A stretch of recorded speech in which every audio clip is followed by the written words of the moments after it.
white, red control deck with just a lot of different cards.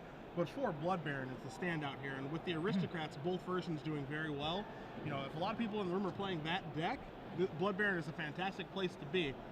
But Jeff is not playing that deck.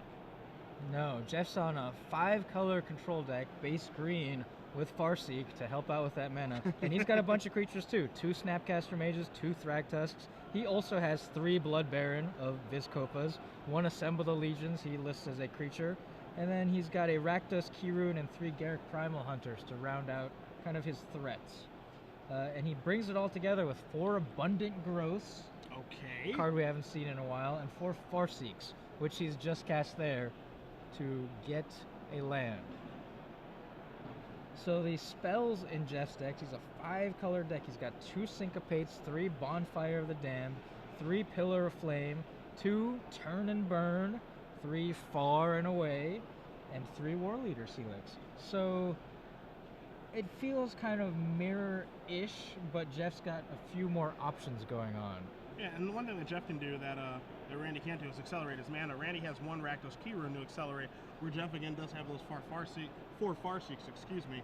And mana advantage and control mirrors is certainly a big deal. So you see Jeff is already out ahead because of his Farseek. He's got a Garruk Primal Hunter in his hand that he can cast far ahead of schedule. You see Randy's going to play a Cliptop Retreat, but he's basically playing catch-up from the start here, and Jeff is at the ready to cast Far or Away on his split card. So anything that can threaten that Garruk, Jeff can actually get rid of immediately and then slam down Garruk next turn. Jeff Hoogland is semi-local. He's from Bloomington, Illinois. Not that far of a drive, I think. What, yeah. 3-4 hours? And he's been all over the Open Series. He's top-8'd all across the Midwest. Most recently, you've seen him playing Rug Flash in Standard. Yep. And he loves, I believe we call it the 4-color Loam deck. Yeah, he in loves, Legacy. He loves the Life in the Loam deck in Legacy. Possibly Loam Control. Yeah, multiple top 8s with that deck, multiple top 8s and top 32s with Rug Flash. And, you know, this is a little bit different than Rug Flash, obviously. This is much more of a control deck. And, again, as you said, he is from Bloomington, Illinois. It is not Bloomington, Indiana, which is where IU is. It is actually Bloomington, Illinois, which is where Jeff is from. Is that like Springfield yes. out here? Yes. They're just everywhere? So Jeff has played out his Garruk Primal Hunter. He's made a beast. And I like that beast. I can't remember where that beast is from. It's angry, though. But it is very angry. It's kind of howling. It's a howler beast. And now Randy is thinking over his options here. It looks like it might be the end of Jeff's turn. As you said, he could go for an end of turn spell of some sort. Yeah, he's certainly in some trouble. It looks like we're in his main phase as he's rearranging his lands. Might have a Liliana the Veil to cast here. He does have one in his hand. He could have cast, it looked like last turn, but maybe he chose not to. So he's going to tap his mana. He's going to tap 4 of it, so I wonder what he's going to do here. All right, so he's going to War Leader Helix Garruk and get that thing taken care of, which I actually like a lot, because you can't let that get to 5 sure. or let Jeff draw cards with it. And it's not Lightning Helix. It does deal 4 damage and gain 4 life. Getting word that beast token is from Eventide, created by the card Savage Conception. I have no conception of what that card does. So that card makes a beast. Okay, yeah. And, I guess so. And I'm glad to hear it. I'm just here to help. It also has Retrace. Ah, okay. Mechanic you don't see a ton of anymore. You see Hoogland did play an Abundant Growth, drew a card, puts it on his basic forest to fix his mana a little bit. We'll see if Randy has anything interesting to do this turn or not. He's starting to reach again. And he has not cast Liliana the Veil that's in his hand that he could have cast on turn 3 or turn 4. Though on turn 4 I do like to play a War Leader's Helixing that Garruk. And now here is Liliana the Veil. Liliana of the Veil. Sacrifice your beast. And that seems like probably the best thing to be doing with it this turn. You could, take it up, make both players start discarding because the beast token actually can't kill Liliana when it goes up to a 4. But I think sacrificing the beast is certainly okay. Yeah, but if you go down that play, you end up with Liliana at 1, and then you can't use the sacrifice. Yeah. So if it's going to end up at 1 anyway, it might as well take care of the beast token. It's now Pillar of Flame. Redirect to Liliana. It's the F&M promo, Pillar of Flame. And it looks like Randy has drawn our first Blood Baron of Vescopa for the match. The question, of course, is he willing to cast it? Because one thing you can tell with Randy is he's being very cautious how he's playing this game, because Jeff is very well known for playing Rug Flash. Yeah. And there aren't a lot of people that play Rug Flash outside of him. You know, he's the creator of the deck. He's the person that's had the most success with it. So as a result, you see Randy playing a little bit more cautious now, where I think, like, you know, his deck doesn't have a lot of counter spells in them. You know, that's the thing. And, you know, Jeff is a player that has 6 top 8s on the Open Series, 2 second places, but he has no wins, you know? So, you know, for him, you know, he's done a lot of work, and, excuse me, he has 2 standard top 8s and 4 legacy top 8s. So, again, he's very well known for playing Rug Flash, but, again, this isn't Rug Flash, and, of course, we are working here, Ricky, with perfect information. Right, and maybe Randy's starting to figure that out, looking at the mana base, looking at the abundant growth especially. Yeah. That this is not what Jeff is normally on. Jeff is just going to go far seeking. It looks like he's just going to pass the turn again. So it looks like he's kind of setting up a big bonfire of the damned. And Randy's loaded up with a Vampire Nighthawk, and he cast the Lingering Souls, but he did not flash it back. Yep. So Randy here is, as you said, playing cautiously, not overloading the board. And he's going to crack in for 4 damage, gain 2 off the Vampire Nighthawk. And I don't think he's really been given a reason to overload the board.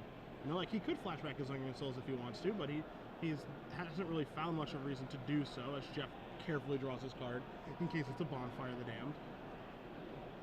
So I actually like how conservative he's been. Yeah. And Jeff is just consistently passing the turn back now, where 1, 2, he could certainly Bonfire for 3, but it looks like he's trying to catch some more in the wave. But I think Randy has proven that he's not going to. Yeah, if he did not commit to the flashback of Lingering Souls. Oh, but he's going to commit something now. Maybe this looks is like a Blood Baron? Or is it just going to be a Blood Baron? What do we have here? It's an Assembled Legion. Oh! Okay. But a Syncopate is going to counter that from Hoogland. So that is very fortunate for him that he does have the Syncopate at the ready to deal with that. The Legion did not assemble. And now maybe, yeah, he's counting up for the Bonfire. X equals something. Red. So X is going to be 3. Clears the board. Assemble the Legion. Wow, they're both running that card.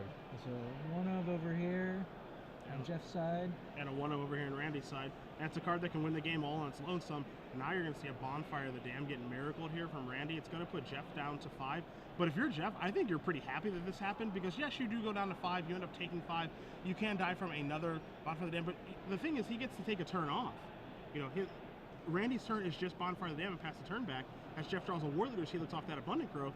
So Randy essentially took a turn off to deal Jeff 5 points of damage, basically Lava Axe him. Lava Axe, yeah. And that's awesome if you're Jeff, because now you've got some breathing room to get your control things, your control elements, online. You've got Turn and Burn, you've got Snapcaster Mage, you've got the Helix, you've got Far and Away, you've got 4 instants in your hand, all of which do incredibly different things, and now it's on Randy to figure out what Jeff is up to now. I am just imagining a sequence from Jeff Hoogland where he Snapcaster Mages a War Leader's Helix, and that seems backbreaking if you get to do that. Yeah. That gets him out of range, as we're going to see Randy flash back the Lingering Souls, but that gets Jeff out of range of like another Bonfire off the top. But it actually just gets into a healthy life total. Assuming that the first and the second one are going to resolve, that's going to put Hoogland up to 13. 13's a whole lot different than 5, and you see him casting War Leader's Helix right now, so he's going to go to 9 right now. Going to the dome here? Yeah, he went upstairs with that. Maybe he didn't want to get that countered by a removal spell on Randy's side if he went for the token. The life gain is very relevant here, so you want to make sure that spell resolves. And he does have Far and Away that can deal with the token army. And one interesting thing about Turn Burn in Jeff's hand is, again, Randy's deck list has 4 copies of Blood Baron of Vescopa. You see Randy casting War Leader Helix of his own, so he's going to make that trade, go right back. Hoogland down to 5, Keathley up to 24. But Turn and Burn is actually a very clean answer to Blood Baron, because it is pro white and pro black. And Turn and Burn is blue and red. Those are not black and white. Yeah, so it's actually nice to have this super clean answer to the card. Okay, it's 2 spare tokens attacking. Jeff says, hold on, I gotta think about what I'm gonna do here. He's Gonna go with a Snapcaster Mage. Is he going to target the War Leader's Helix? I have a feeling he's going to. And he is. Does. And he decides that the coast is clear. So he deals with one of the spirit tokens. Gains 4, takes 1. Effectively gains 3 there. Should be pushing up to 8 now. We'll get a life total update for you guys in just a moment here. Make sure these are all synced up and make sure our game state's good to go. And he's got a Snapcaster Mage. He's got a foil Snapcaster Mage. It's a good card. Good card. Jeff is one, he likes his foils. Good man. I like my foils too. I actually am pretty pro foil. Some people are very anti-foil.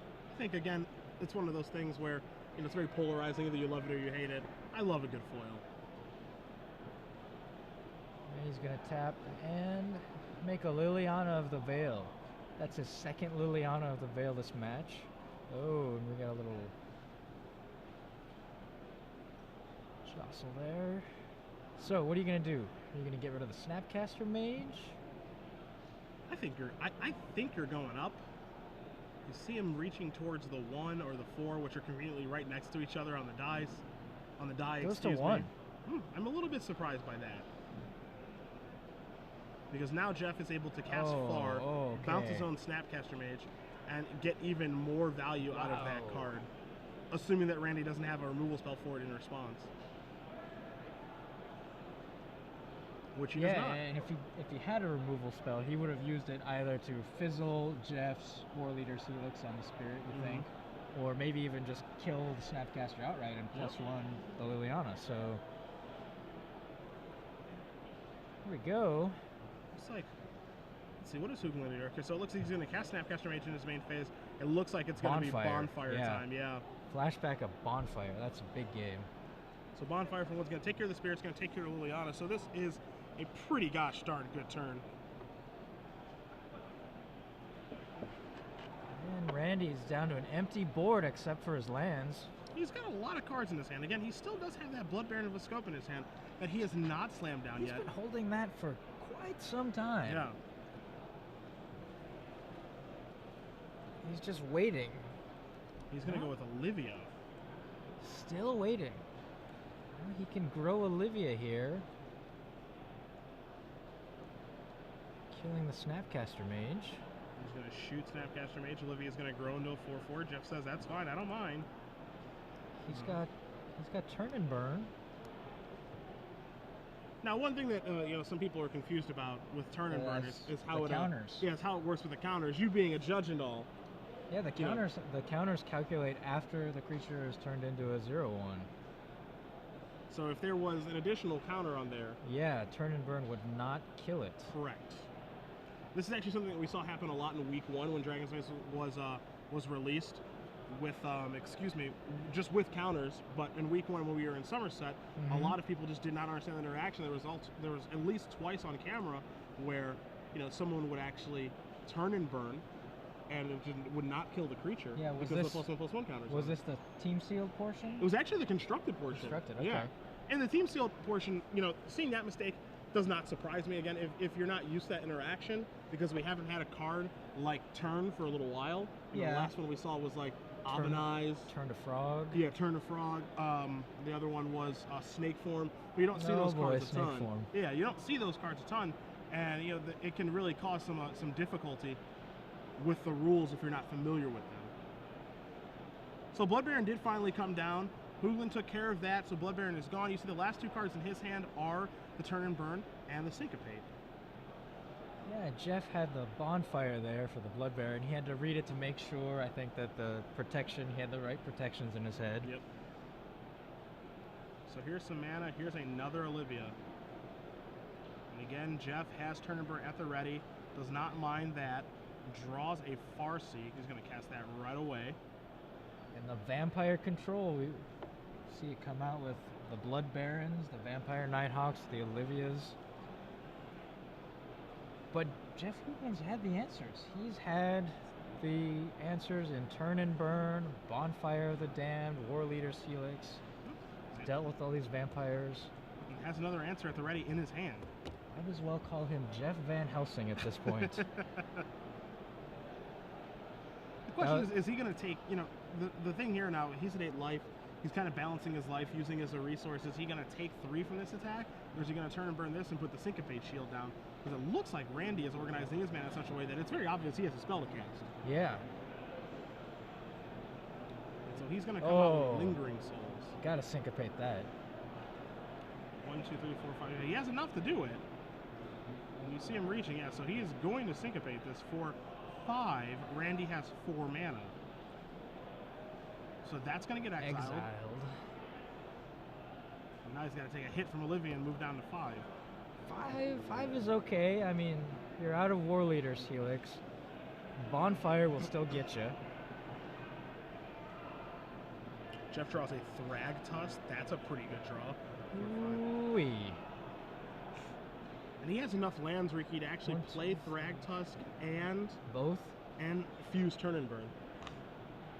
So does that first correctly, so Olivia can't pick up extra counters. Yeah, the sequencing there is really important, right? Because if he casts Thrag Tusk first and then Turn and Burns, fuses Turn and Burn on the Olivia, Randy can in response shoot twice with Olivia on the Thrag Tusk, make it so it has 2 counters, Turn will make it a 2/3, and then Burn will deal 2 damage to it. So the sequencing there is super important.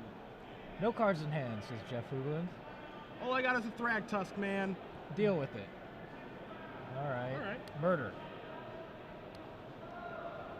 Murder takes care of half number 1, and Missing Mortar takes care of half number 2. And I think if you're Jeff, predictably, you had a feeling that Randy probably had some removal spells in his hand.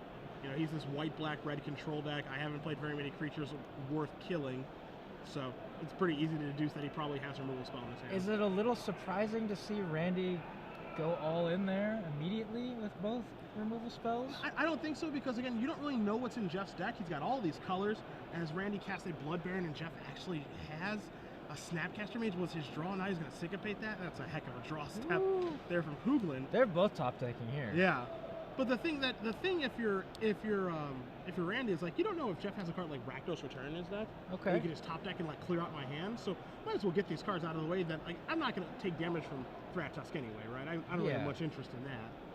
And having Blood Barons in his deck, it is relevant to keep the life total up. Yes. You don't know how long this game is going to go on, so you want to try to hit that threshold where he gets big. Randy does this a lot. He moves his lands around, trying to figure it out. What's the play? What can I cast? He's definitely got, I mean, he's had more cards in his hand than Hoogland the entire game. Hoogland's, of course, drawing more lands, so as a result, Randy's going to have more.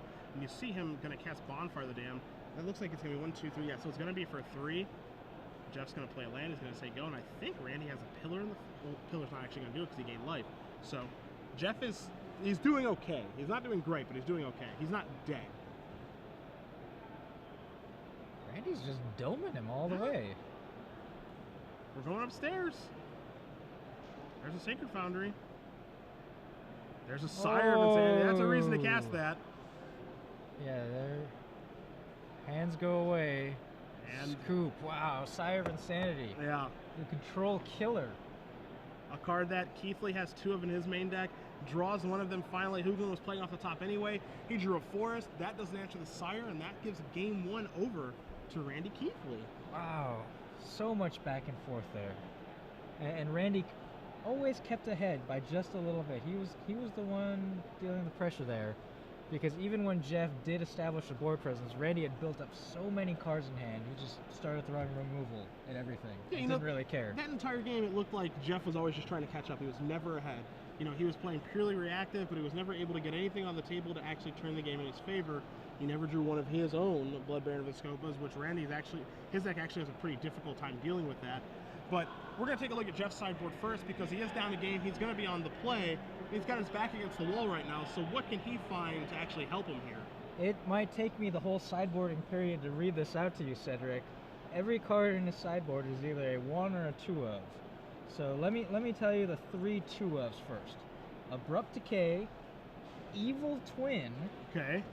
Love that card. And Aetherlink. All right, so he does have Aetherlink in his 5-color deck. Okay.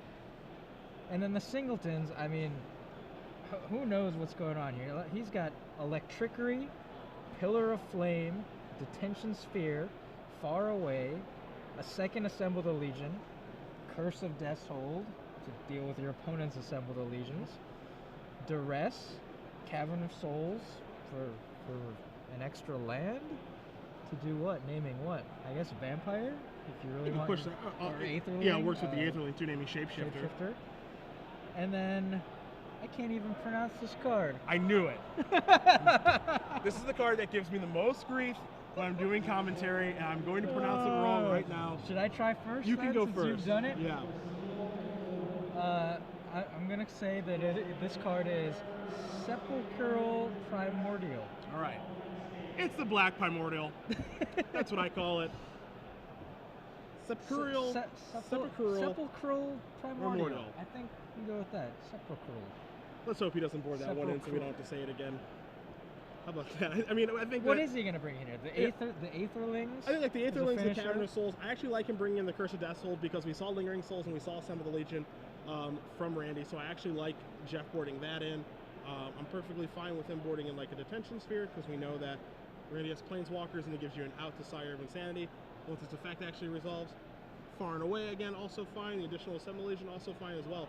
He has a lot of cards to board in here and a very easy one to board out in Pillar. Yeah, that 2 damage just doesn't matter against this legion of at least 3 toughness vampires on the other side of the board. We take a look at Keathley's sideboard. He has 2 Obsidian Ghost Council, 2 Sin Collector, 2 Slaughter Games, 2 Duress, 2 Glaring Spotlight, 2 Curse of Death's Hold. So either player trying to win here with Assembled Legion is probably going to be pretty unlikely if the other one doesn't want it to happen. His singletons are 1 Appetite for Brains, 1 Dreadbore, and 1 Rakdos Return, which Rakdos' Return is certainly going to come in this like control matchup where Jeff doesn't have a ton of counter magic, but he does have a little bit. But Rakdos' Return actually forces him to have Syncopate right then, or it's really going to change the dynamic of the game. And I also expect to see Randy bring in those 2 Obsidian Ghost Councils because it is a super unique threat that, yes, Jeff does have answers to it in Far and Away and Turn and Burn. 3 copies of Far and Away, 2 copies of Turn and Burn. But again, it forces Jeff to have the answer right then or actually draw the answer in a timely manner, or Randy's just going to dominate with that card. So I think those are the options, and you actually see Randy does have an Obsidian in his hand right now. And all those discard spells, right? Duress, Sin Collector, Appetite, those are coming in. Yeah, I mean it's interesting, right? Because we look at Jeff's deck list, and he does have a lot of creatures and planeswalkers, and even Assembled Legion and an enchantment. So he does have some spells that are worth taking, but he doesn't have like a very high density of spells like an Esper control deck would, like a blue-white-red control deck would, where he actually does have creatures and things that, you know, maybe he doesn't want to dumb his deck down too much with Duress and Appetite, because the thing about those cards, of course, is that if you draw them on like turn 8 or turn 9, they're actually pretty poor.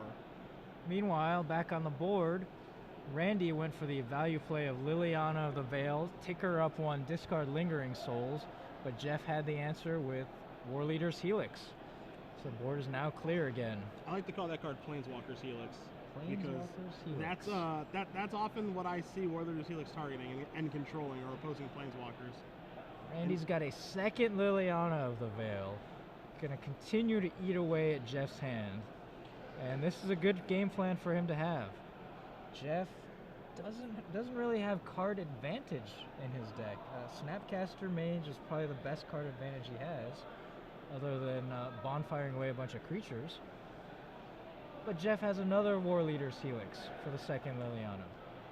He could have opted to cast Detention Sphere to take care of that. Chose not to, and just passes the turn back. Randy finally does draw a 4th mana source, so he can actually play some lands. And you see Jeff just passing the turn back after playing Stomping Ground. But Randy chose not to, and he's still choosing not to flashback Lingering Souls. So it makes you wonder, did he either A, forget it, or B, is just happy not doing it? Mm-hmm. And here we go. This could be important here. The 8 life off of those 2 War Leaders Helixes, as Jeff slams down a Blood Baron of Vizkopa. And he could have done that multiple turns prior, but he's opting not to do that because he has Far and Away in his hand. And I think his thought process is, you know, I need this Blood Baron to win, and if anything goes wrong, some sort of removal spell, which Randy is black, white, red. So he can't have a ton of ways to actually kill it. I want to protect it with Far, bounce it to my hand, recast it the next turn, make you have an answer to it again. Which I actually like this line of play a lot from Hoogland. Yeah. But now we might have a little Blood Baron war. So what's going to happen here is Jeff is going to look, yeah, he's going to cast away now. Yeah. Make Randy sacrifice his Blood Baron, and Jeff's going to swing in and gain the life. Now that thing is a monster.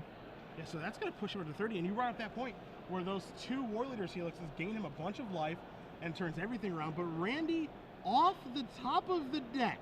Does he have enough?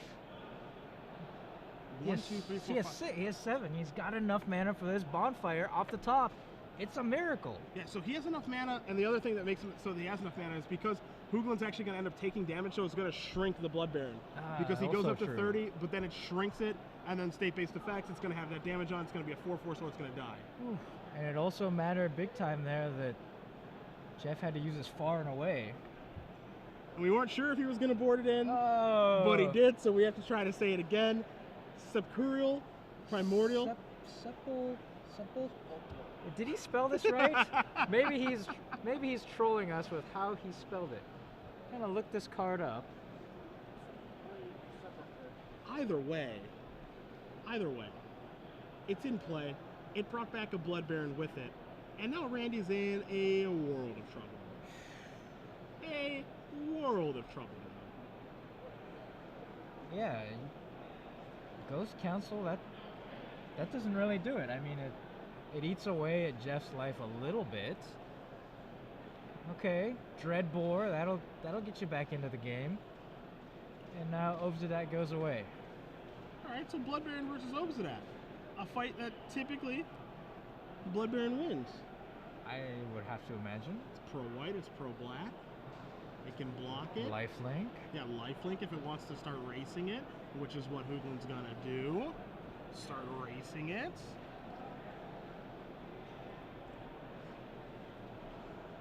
We're being told on Twitter by La_Martinbird, which is a very nice screen name, by the way.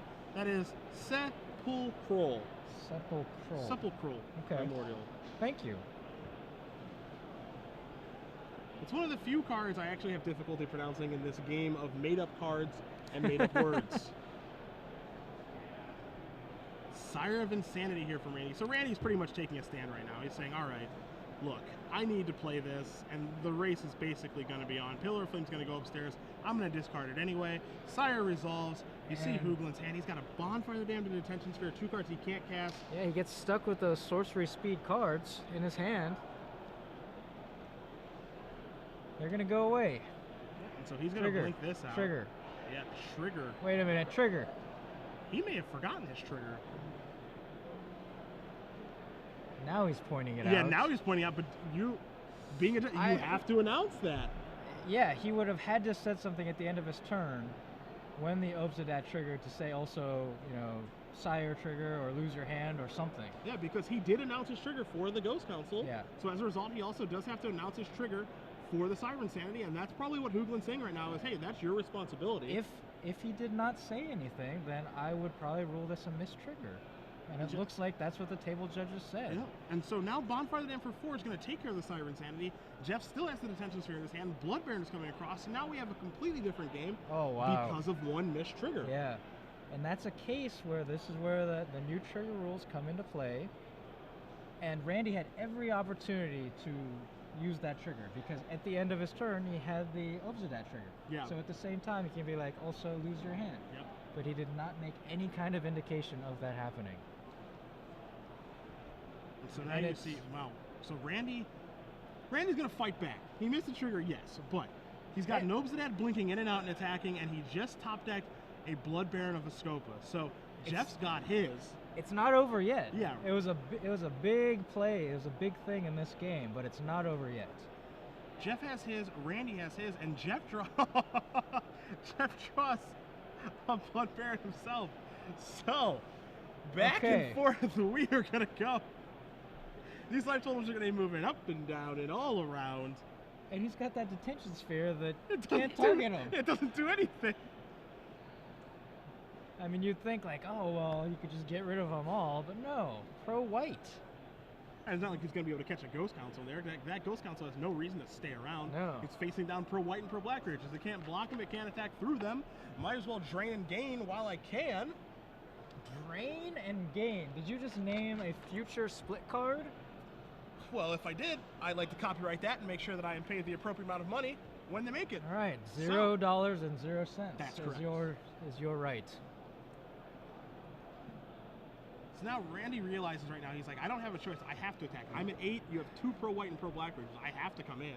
Yeah, and he is slowly going to lose this race because he can only gain 6 life, while those Blood Barons are going to be dealing 8. But out goes Obsidian again. Randy passes the turn back. Jeff's going to untap his 2 Blood Barons. He draws a land. He still just has that detention sphere, and I don't think there's any reason for him not to attack. But you see him thinking it through his turn right now about, all right, if I attack with both, what happens? Does Ghost Council coming back affect, you know, my racing math, the lifelink math? What happens here? But he's going to come across with both Blood Barons again. Right. Consideration would be to hold back 1 Blood Baron to block the Obsidat, but he can win this race, he figures. And these life totals all over the place. +4, -2, +2, -4. So it's 18 to 6, Hoogland. We think. We Yeah. hope.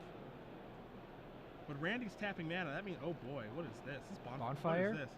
Rakdos' return. So this is for 1, 2, 3, 4, 5. 6 puts him to 12. 12 minus 9 puts him to 3. Wow. But 3 is not dead. More back and forth here. But this actually puts Randy ahead now. Puts him to 10. Jeff can only deal 8. Jeff Now can, what? Jeff can deal, because Randy's at 10. Jeff can deal 8 and gain 8. Goes to 11. It puts Which would be Randy down. dead It puts if he Randy does down not to have 2. Yeah, and then he would be dead because Obsidian comes in and deals him 2. Puts And then they Jeff attack down. for 9. Yeah, and then attacks 9. So this attack, So he has to have He a has to have blocker something. or a removal spell right here. Or it could be a bluff. Not really much point in bluffing. Randy's good. Randy has to go for it. yeah, he's going to attack with both of his creatures. I can't imagine a world in which he doesn't. So Hoogland's at 9. He's facing down exactly lethal. Oh, discard spell, duress. Duress. No! Doesn't even show it. Wow. And so that is it. Now, this makes me wonder if Hoogland messed up the math at all. I don't know. What? Yeah, because if he had something, he would have cast If it in he leaves, response. if he leaves one back, you've got Randy Keathley at 8, Hoogland at 5. You still. He goes still down die. to. He goes no. He goes because we already accounted for the Ghost Counts coming into play. So he would be at 5. Randy would be at 8. Okay. And then Jeff has the Blood Baron to block the Ghost Council. Yeah. And then Randy would go up to 12. So it would be 12 for Randy, 1 for Hoogland, and a Ghost Council phasing out. So it would be 12-1, but Jeff wouldn't be dead, which would give him an extra draw step unless I'm looking at this incorrectly. So I think that attack with both Blood Barons, I think Jeff is now realizing was a mistake. It could be. I mean, they had been going back and forth for so long. I don't know if he maybe momentarily forgot about Obsidat other than the ability. Sure. Because it had been blinking in for a while and on defense. Sure. Or just blinking away. So maybe he didn't factor in for that because the Obsidat was in the exile zone. Yep. That could be the case here. So Randy Keathley pulled it out 2-0 despite making what looked like a critical, I mean it was a critical error to miss the trigger on the Siren's Insanity. That turns the game around drastically, right? The Siren would still be in play. The Bonfire Detention Sphere would have been out of Hoogland's hand. Then we see a wildly different game because that 4 points of damage from the Bonfire actually mattered quite a bit in that game. And the 6/4 body of Siren. Yeah, also matters quite a bit too, because then it actually forces Hoogland to put the brakes on with his Blood Baron because it actually has to just stare at the Siren Insanity and not let it attack.